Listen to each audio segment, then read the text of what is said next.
Let's continue our work with ratios and word problems. These problems are a little different in that they disguise the ratio in the problem, so it's a little less straightforward. We'll be on page 111. Yeah, on the previous video, we did some examples on page 110. Reminder, our steps are not going to change. We still want to read, draw a fraction line, label, and reduce. All right, now we're not going to work every problem here, but we are going to work some problems, and I'm going to try to work with this light on and see how it works in our video. So hopefully it won't be too much of a glare on our whiteboard. Now, we're going to start with number 2. The dry ingredients of a recipe are 2 1/4 cups of flour, 3/4 cup of sugar, and 1 cup of oats. What is the ratio, ding, ding, ding, of oats to dry ingredients? So it's pretty straightforward that it's ratio. But it's not as straightforward like what numbers to use. So we draw a fraction line, and we want to label it. We want oats. See, I almost made a mistake there. We want oats to dry ingredients. So I'm just taking it right off the problem. Now, notice I don't want to put cups here because everything is in cups. All right, so I go back to the problem and I find oats. Where's oats? Oh, there's oats. Okay, 1 cup of oats, 1. I put it where the O is. Then I need dry ingredients, and I start looking, and oh my gosh, I see all these fractions. That really freaks me out when I see fractions. And then dry doesn't even mention dry ingredients up here, so what do? Okay, well, calm down, because fractions, we can do fractions. We just get our calculator out. And then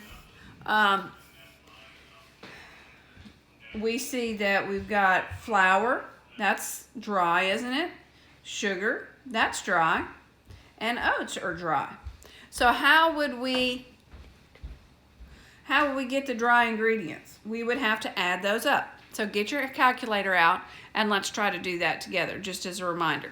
So we have 2 1/4 cups of flour. Do you remember how to do a mixed number?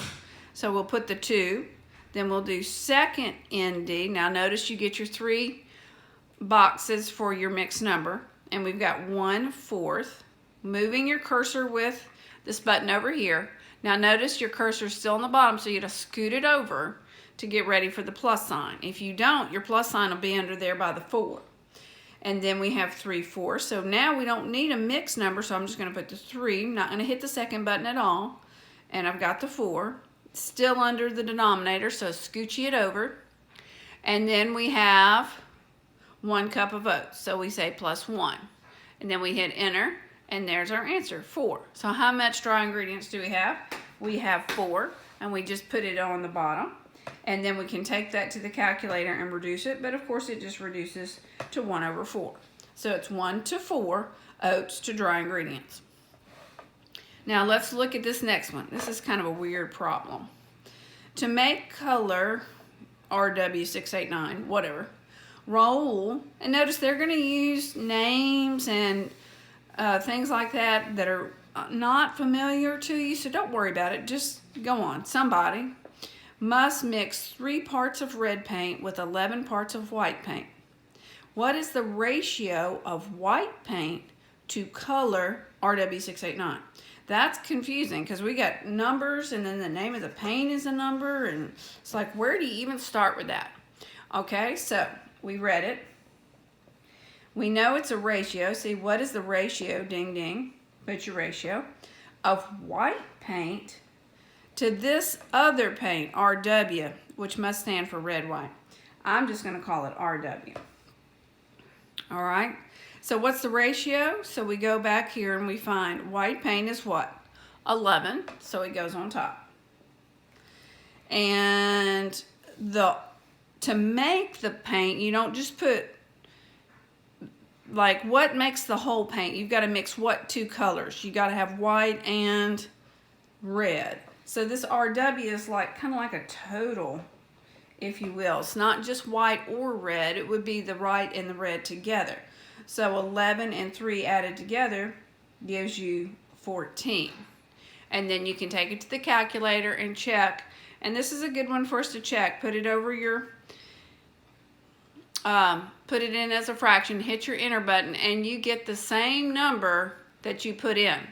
So that means that that was already reduced. So your answer is 11 to 14 or 11 to 14, however you want to write the answer. It doesn't really matter. Okay. All right. Now let's do another one here. Here's one that's kind of not tricky, but it just kind of, they slip it in there on you. Out of 60 pencils, 18 are sharpened. What is the ratio, ding, ding, ding, ratio of unsharpened pencil to the to the total number of pencils? All right, so we've read the problem, and we know it's ratio. It asks for ratio. We draw a fraction line. Follow your steps. We draw a fraction line, but we want the ratio of unsharpened. I'm going to call it U. I'm not writing that long word.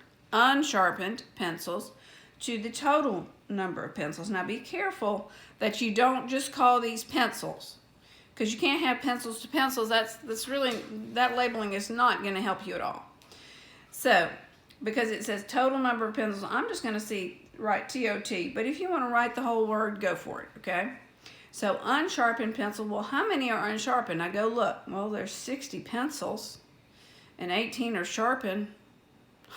It doesn't tell you that, does it? Okay, so think back to that example we worked.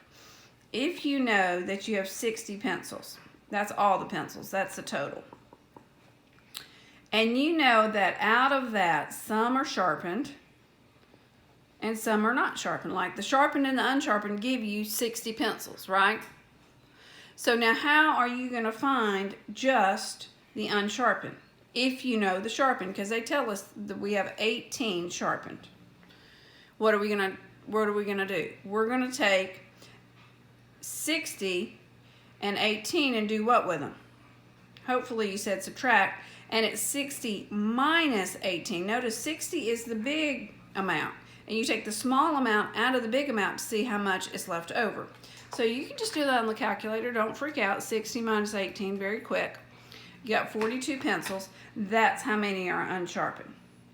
So now the 42 goes on the top, and the 60 goes on the bottom. Get your calculator back out, and let's reduce it. So you got 42, 60. Move that cursor around to get it in the right spot. 7 over 10 is what it reduces to. So that's 7 to 10. For every 7 unsharpened to 10 total pencils.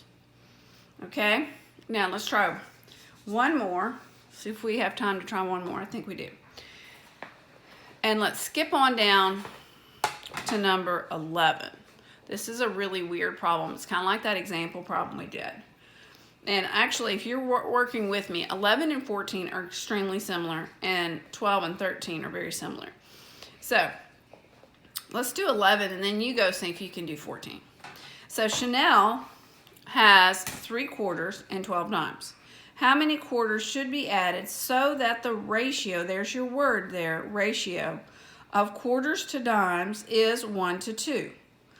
So that's one of those weird ones. You're not really sure where to start. So they're telling you got 3 quarters